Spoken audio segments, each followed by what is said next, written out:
My great-grandfather, he bought the farm in 1913. He had 7 sons, one of them being my grandfather, and he took over the farm in between the 2 world wars. And he met my grandmother, who was in the Land Army, and then they had my dad in the 50s. So I'm now 4th generation.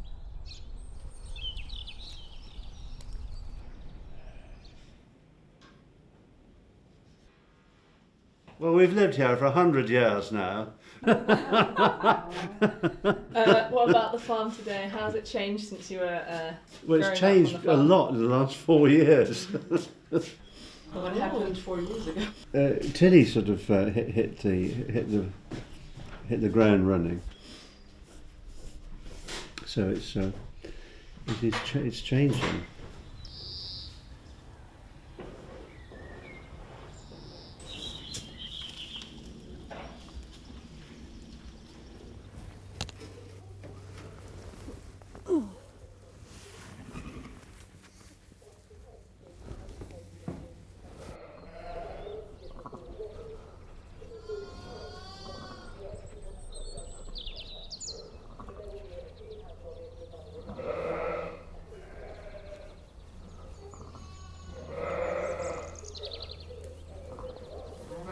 I didn't come into this in the traditional route. I didn't really go to agricultural college first. I went to art college and then decided I was interested in being involved in the farm later.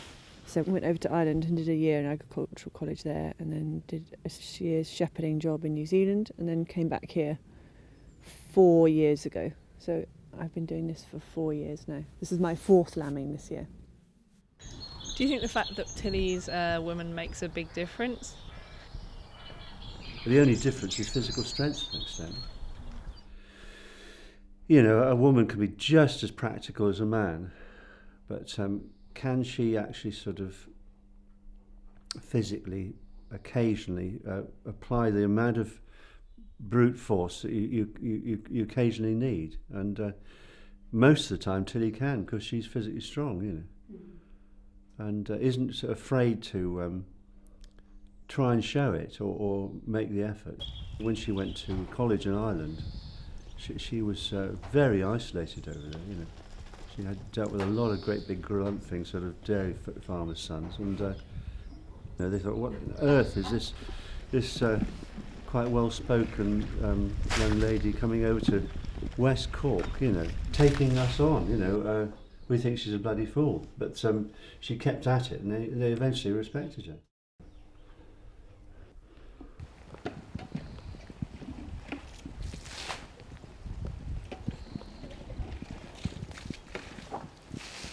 What's it like working with Tilly, your daughter?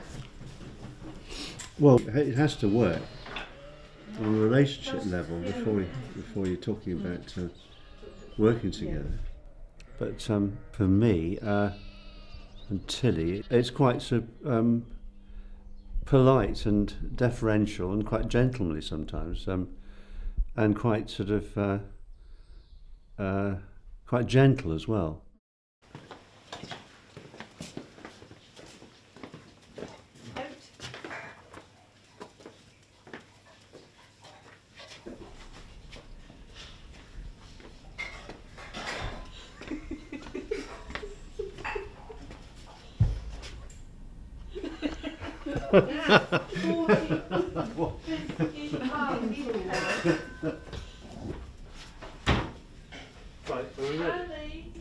Right, where's my coat? A coat? Any coat?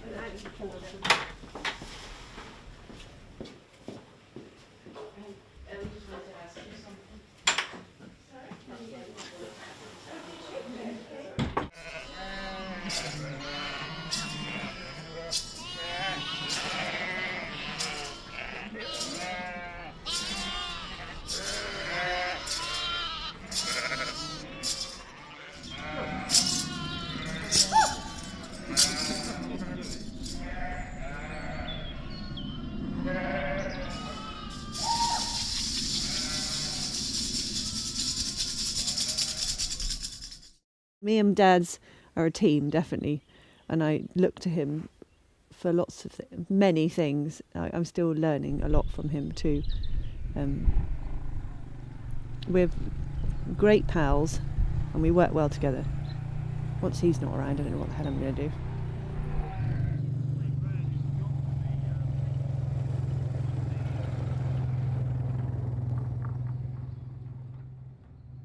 He's not always very good at working with other people, having worked so independently for a long time, but he does his best and I do my best, and we compromise a lot. And I think that father-daughter relationships on a farm are a good one because they're less competitive and more caring than perhaps a father-son relationship might be.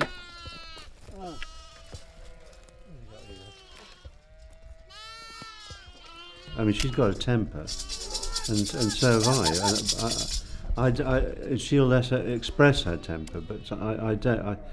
I decide not to. I've decided not to. I'll go quiet, and she can gather what she likes from that, you know.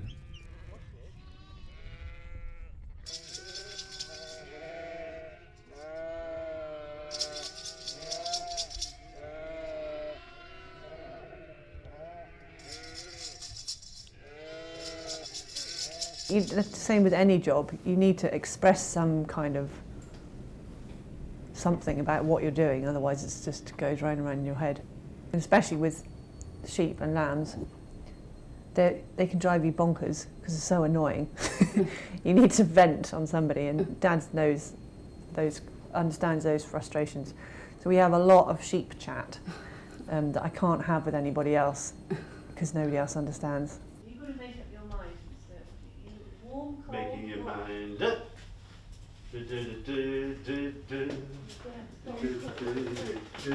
Really annoying.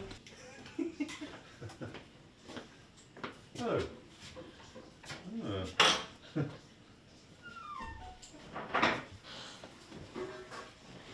The way you get to know your patch of ground is very intimate. And I think Dad's and I really share that because we have to get to know it for the same reasons. And inevitably it makes you kind of bond with your farm because you put so much time and energy into the ground. So you build up this love for it that you can't really get rid of. Lots of people wouldn't share that same connection, and they don't have this map of it stored in their head like maybe Dad's and I might have. If we weren't working together, the farm would probably sort of, I don't know, I probably would have had to retire. Because what's the point? And I probably would. I mean, you could stagger on, you know, endlessly, and become a sort of rather sort of kind of stiff, bitter old entity. Having said that, I can't. I want to keep going because I quite enjoy it, you know.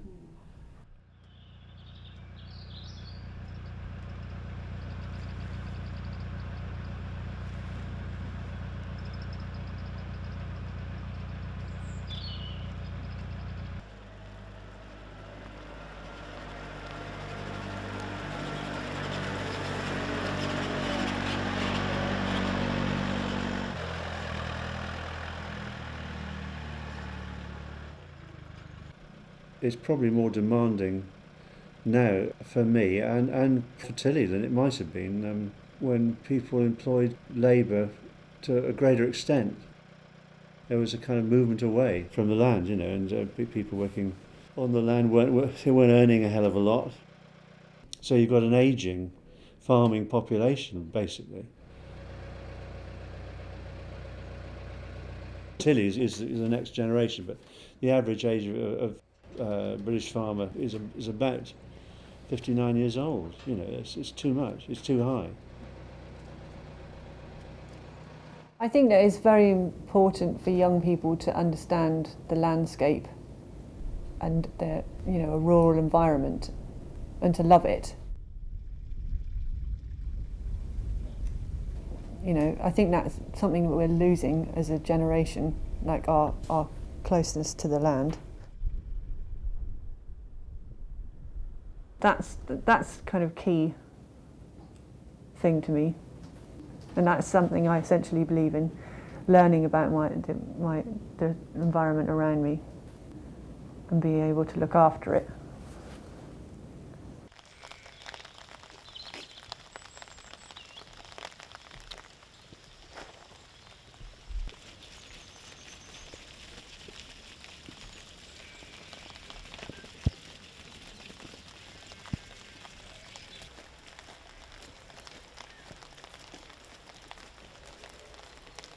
She's made the choice anyway, and you know, you have to make some sort of commitment in the sense that it's not just for a couple of weeks. It's been sort of 3-4 years already. So you start thinking, well, you know, we need to get a partnership together here and think about you know, a few more sort of legal arrangements, as it were, you know, and so that, I mean, that's in the very near future, I guess, you know.